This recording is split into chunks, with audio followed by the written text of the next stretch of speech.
Bienvenidos a este nuevo análisis a fondo. Hoy tenemos sobre la mesa un documento analítico, un texto verdaderamente singular que se titula El problema raíz. Hola, ¿qué tal? Y es un documento fascinante. Sí, lo es. La misión de nuestra exploración de hoy aborda una pregunta que creo que todos nosotros nos hemos hecho en algún momento. Y es, ¿por qué los seres humanos pasamos, décadas intentando arreglar problemas individuales sin mucho éxito a largo plazo? Claro, problemas que todos conocemos. Exacto. Hablamos de esa ansiedad constante o la relación conflictiva con el dinero, las crisis de autoestima o esos patrones que repetimos en las relaciones. Y este texto que estamos analizando propone una tesis, bastante poco convencional sobre todo esto. Muy poco convencional, de hecho. Sugiere que la verdadera fuente del sufrimiento humano no es el contenido de nuestras preocupaciones, sino el mecanismo mismo de pensar. O sea, el planteamiento desafía por completo la forma en que la sociedad contemporánea aborda el bienestar. Porque la tendencia general es intentar solucionar cada síntoma por separado. Ajá, como si fueran cosas aisladas. Exacto. Se asume que la vida es una especie de lista de tareas, donde uno puede simplemente tachar algo como resolver mi ansiedad social y luego pasar al siguiente ítem, digamos, mejorar mi productividad. Como ir marcando casillas. Totalmente. Pero lo que este documento sostiene es que abordar el malestar de esa manera tiene una falla estructural inmensa. Una falla que impide cualquier solución real. Y fíjate que, para visualizar esa falla, el texto utiliza una analogía que me pareció bastante gráfica. Intentar arreglar estas áreas de la vida, saltando de un problema a otro, es equivalente a podar las ramas de un árbol enfermo, pero sin examinar jamás lo que ocurre bajo la tierra. Es una imagen muy potente. Sí, porque digamos que alguien puede cortar una rama que representa el miedo al rechazo, y unas semanas después nota que ha crecido otra rama torcida que ahora toma la forma de, no sé, comparación constante con los demás. La vida se convierte entonces en un ejercicio interminable de jardinería superficial. Una jardinería superficial y agotadora, la verdad. Y la pregunta obvia que surge al leer esto es, ¿qué hay exactamente debajo de la tierra? ¿Qué hay en las raíces de ese árbol? Pues ahí, en la raíz, se encuentra la afirmación más radical de los documentos que revisamos para este análisis. La premisa establece que no hay problemas individuales. Así, de tajo, no hay problemas individuales. Así de radical. El problema raíz es la mente en sí misma. Ahora bien, el texto hace una distinción muy cuidadosa aquí.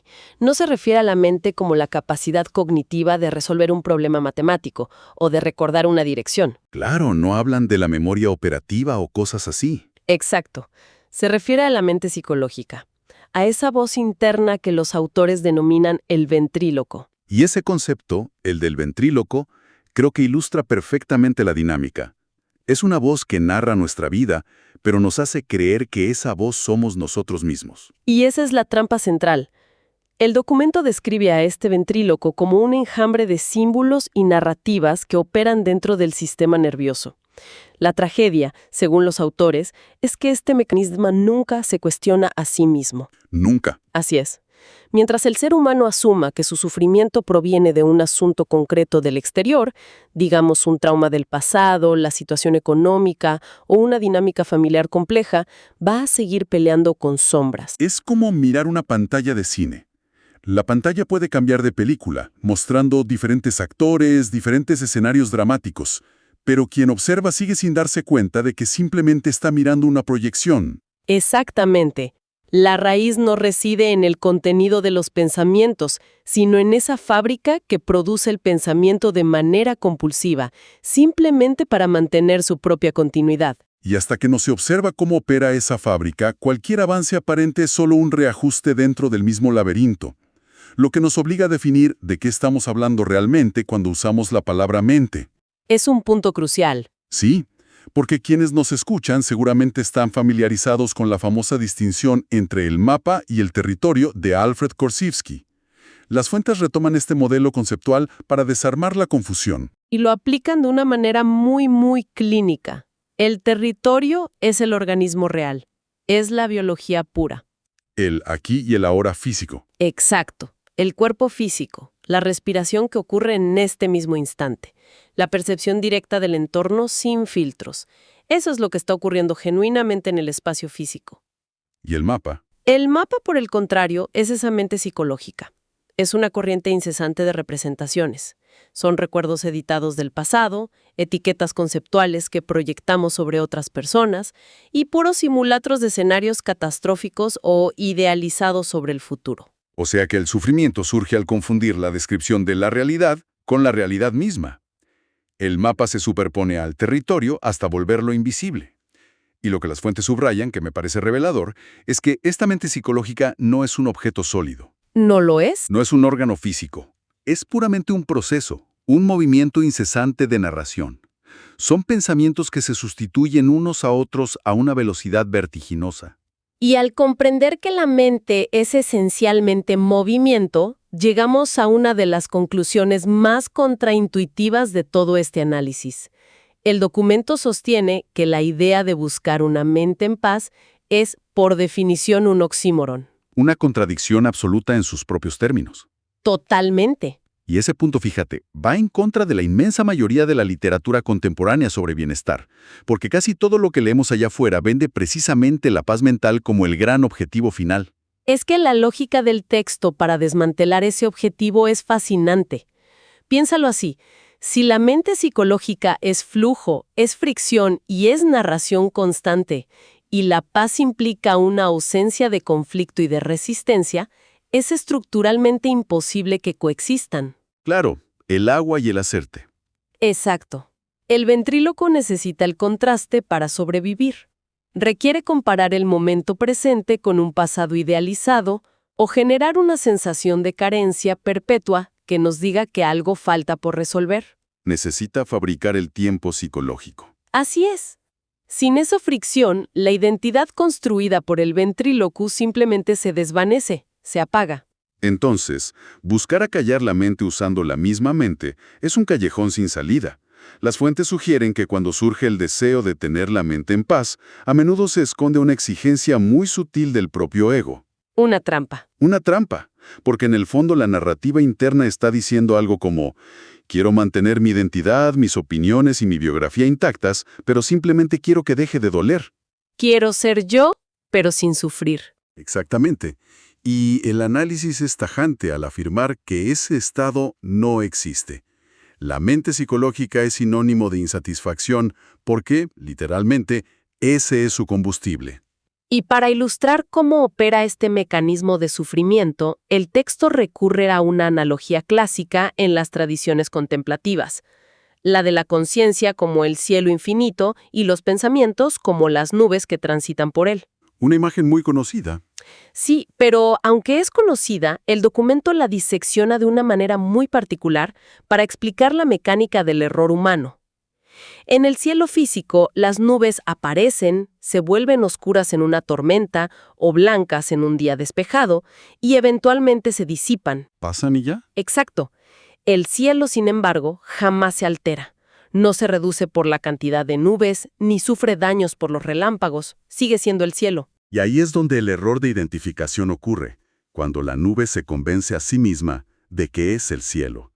El documento señala que ese yo que defendemos con tanta ferocidad es en realidad solo una nube temporal. Y a partir de esa confusión de identidad, la vida se convierte en un estado de amenaza perpetua. Si aparece una nube oscura y turbulenta, digamos, llena de pensamientos hostiles o miedos, la identificación inmediata dicta la conclusión. Y la mente dice: soy defectuoso, mi naturaleza es oscura. Y pasa lo mismo del otro lado, ¿no? Si por el contrario aparece una nube blanca y pacífica, la conclusión es: oh, he evolucionado, ahora soy una persona superior. Totalmente. Toda la existencia empieza a girar en torno a evaluar, retener o expulsar formaciones temporales de vapor. E incluso cuando la nube es agradable, se genera sufrimiento porque surge el pánico a que desaparezca. Pánico a perder esa identidad temporal. Fíjate que las fuentes ofrecen ejemplos muy claros sobre lo absurdo que resulta intentar resolver ansiedades desde este nivel de identificación. Es comparable a intentar secar el suelo de una cocina con un trapo mientras la llave del agua sigue abierta a borbotones. Una batalla perdida de antemano. O el intento de conciliar el sueño enfocándose únicamente en apagar la lámpara de la habitación, ignorando que el cerebro sigue operando a un ritmo frenético. Atacar el síntoma sin ver la maquinaria jamás va a detener el ciclo. Por eso la solución que emerge del análisis no pasa por entrar en combate con el contenido de la mente. Un error muy común es observar un pensamiento no deseado y reaccionar diciendo, «Uy, no debería pensar esto, tengo que bloquear esta idea». ¿Qué es lo que solemos hacer? Ambas pertenecen al mismo mecanismo. El texto propone que la salida radica en romper la identificación. Romper el ciclo de raíz. Sí, es desarrollar la capacidad de notar en tiempo real la presencia de la nube, reconociendo simultáneamente que uno es el espacio abierto donde esa nube está ocurriendo. Es dejar de mirar la película para notar la pantalla en blanco sobre la que se proyecta. Y esto nos lleva a un concepto fundamental del documento, que llaman el campo que no se mancha. Un concepto hermoso, por cierto. Muy liberador. Esta idea plantea que, sin importar lo perturbadores, caóticos o violentos que sean los pensamientos que atraviesan la pantalla, el fondo estructural de la conciencia permanece completamente inalterado. O sea, la pantalla no absorbe la suciedad de las nubes. Y la relevancia de este concepto se entiende de verdad al observar cómo funciona la identidad humana. Porque la mente psicológica tiene un hábito compulsivo de apropiación. Se adueña de cualquier fenómeno que ocurra en el organismo. Todo lo vuelve personal. Todo. Si hay un logro profesional o surge un impulso genuino de generosidad, el ventríloco toma el crédito y decreta, yo soy el autor de este éxito. Pero si emerge un patrón destructivo o un momento de envidia, la mente también lo reclama diciendo, yo soy la causa de este fracaso, estoy dañado de fábrica. Y comprender la naturaleza de este campo intacto dinamita por completo dos de las supersticiones más arraigadas en nuestra psicología. La primera es la creencia de que soy mis errores. Y la segunda, que es igualmente engañosa, es la de soy mis méritos. Al someter ambas premisas al rigor de este análisis, pierden toda su validez estructural. Sí, y aquí el documento es muy cuidadoso al abordar este punto, para evitar interpretaciones nihilistas. Establece una clara frontera entre la realidad práctica y la realidad ontológica. Es decir, no es una invitación a la irresponsabilidad. Para nada. Los errores tienen consecuencias indiscutibles en el mundo físico y social. Si el organismo causa un daño, existe la responsabilidad operativa de repararlo. Sin embargo, la clave es que esos errores no definen la naturaleza fundamental de la conciencia. Ya no hay una condena esencial. Exacto.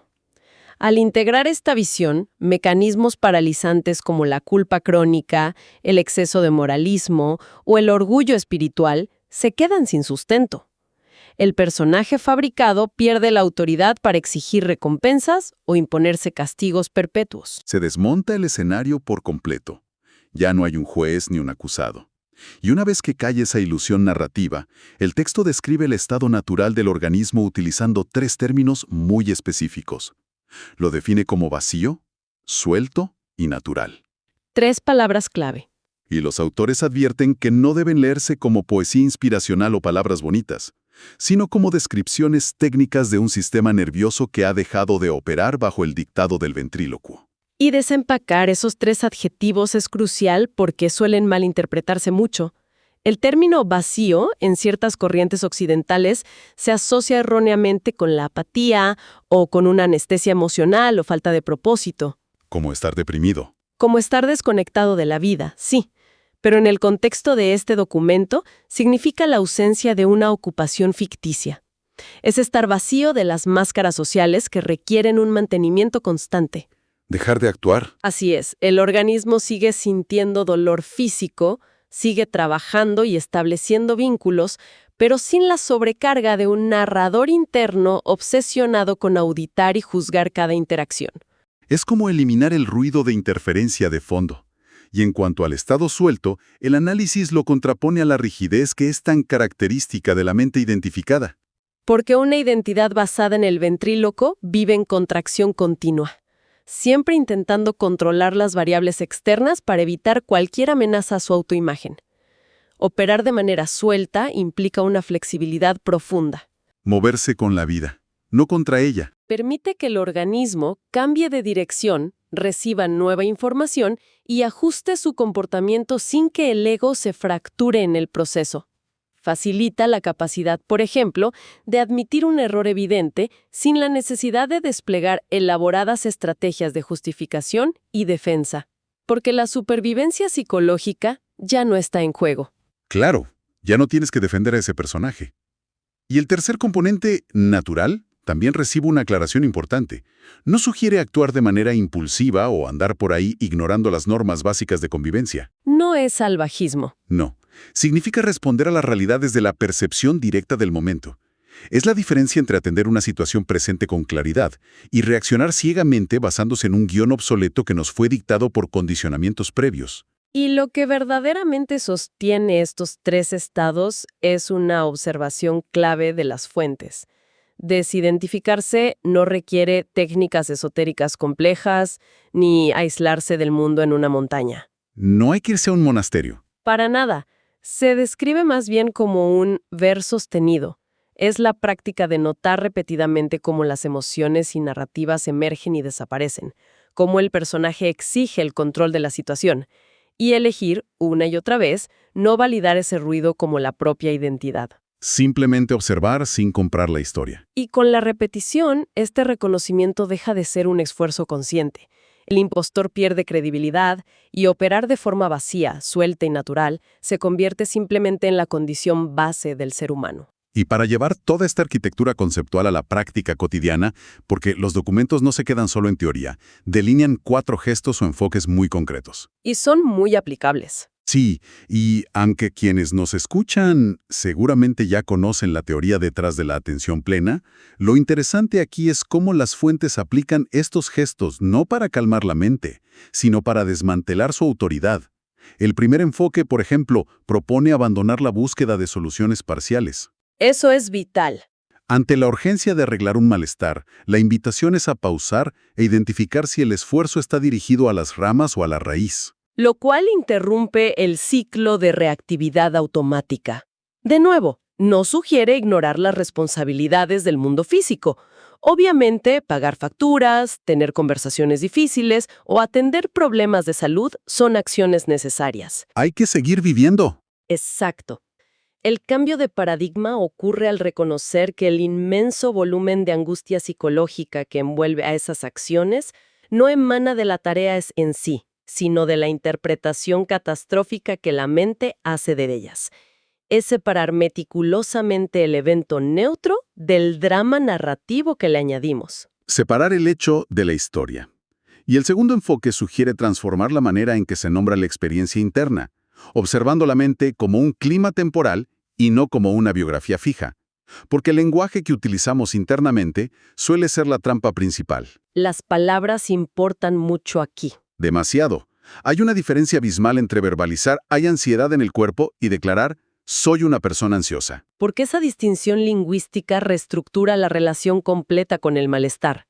Al afirmar «hay ansiedad», se registra un fenómeno pasajero en el organismo, similar a constatar que «mira, está lloviendo afuera». Es solo un clima. Pero al declarar «soy ansioso», se firma un contrato de identidad a largo plazo. Las fuentes enfatizan la importancia de observar el impacto físico de una emoción. Digamos, la tensión en el pecho o la respiración superficial, pero sin alimentar la historia biográfica que la mente intenta construir alrededor de esas sensaciones. El tercer gesto propuesto conecta directamente con la idea del campo intacto frente a la dinámica de la culpa. El documento sugiere que cuando el ventríloco ataca con reproches sobre acciones pasadas, el organismo debe asumir las consecuencias prácticas, claro, pero negarse a aceptar que el fondo de la conciencia haya sido manchado. Marca una frontera clarísima entre la responsabilidad funcional y el castigo neurótico. Un organismo maduro, obviamente, extrae información de sus fallos para ajustar comportamientos futuros. ¿Aprende del error? Exacto, aprende. Pero la creencia de que el núcleo del ser está corrupto o dañado no aporta ninguna utilidad práctica. El análisis recalca que la conciencia no requiere purificación porque, por su propia naturaleza, nunca estuvo involucrada en la narrativa del error. Nunca se ensució. Jamás. Y reconocer esto desactiva el ciclo de castigo y expiación que mantiene tan ocupada la mente psicológica. Y llegamos al último enfoque cotidiano, que es el entrenamiento de la amplitud. Las fuentes indican que esto no requiere posturas específicas ni escenarios ideales. Se trata de aflojar el enfoque en medio de cualquier actividad, registrar el espacio circundante y notar el paso de los pensamientos, reconociendo su naturaleza insustancial. Como ver nubes cruzando el campo visual. Y el texto es muy explícito al advertir que no se trata de inducir un trance místico o un estado alterado de conciencia. No buscamos flotar. No. El propósito es familiarizar al sistema nervioso con la diferencia cualitativa entre la vastedad del espacio consciente y lo limitado y pequeño que es cualquier pensamiento particular. ¿Poner las cosas en proporción? Exactamente. El objetivo es que esta distinción se vuelva tan evidente que pueda sostenerse sin esfuerzo durante una reunión tensa o frente a un contratiempo inesperado en la calle. Es un reconocimiento constante de la geometría de la experiencia. Así que si integramos todas estas perspectivas, creo que la tesis central del documento queda expuesta con una claridad abrumadora. El sufrimiento psicológico rara vez es producto de los eventos externos aislados. Surge de este mecanismo estructural que lucha desesperadamente por preservar su narrativa y su sentido de importancia, sin importarle el costo para el organismo. A costa de nuestra propia tranquilidad. Y resulta particularmente liberador que el texto no prometa convertir a nadie en una versión hiperoptimizada de sí mismo. La promesa es mucho más sobria. Es desenmascarar al ventríloco. Una vez que la ilusión de ese narrador colapsa, lo que permanece es un organismo funcional y un espacio de conciencia que experimenta la realidad sin la fricción agotadora de defender un espejismo. Es como soltar una mochila pesadísima. Evidencia que todo el peso que cargábamos consistía simplemente en luchar contra el clima. Y fíjate que al contextualizar este análisis en nuestro entorno actual, su relevancia se multiplica exponencialmente. Hablamos de una época caracterizada por la hiperestimulación, la sobrecarga constante de información y una presión implacable por la optimización personal y profesional. Nos exigen ser mejores todo el tiempo. Todo el tiempo. Gran parte del estrés moderno proviene de la sensación de tener un inventario interminable de defectos internos que supuestamente deben ser gestionados, curados o mejorados para alcanzar cierto estándar de suficiencia. Siempre nos falta algo. Pero entender, a través de la disección de esta raíz, que el proyecto mismo de arreglar al yo es inherentemente defectuoso, elimina una carga inmensa. Transforma ese paradigma agotador de la automejora perpetua en un ejercicio mucho más directo de simple desidentificación. Me encanta cómo lo pones. Porque no hay nada que reparar ontológicamente, solo hay un error de perspectiva que corregir. Y las implicaciones de corregir ese error nos llevan a un terreno filosófico verdaderamente inevitable.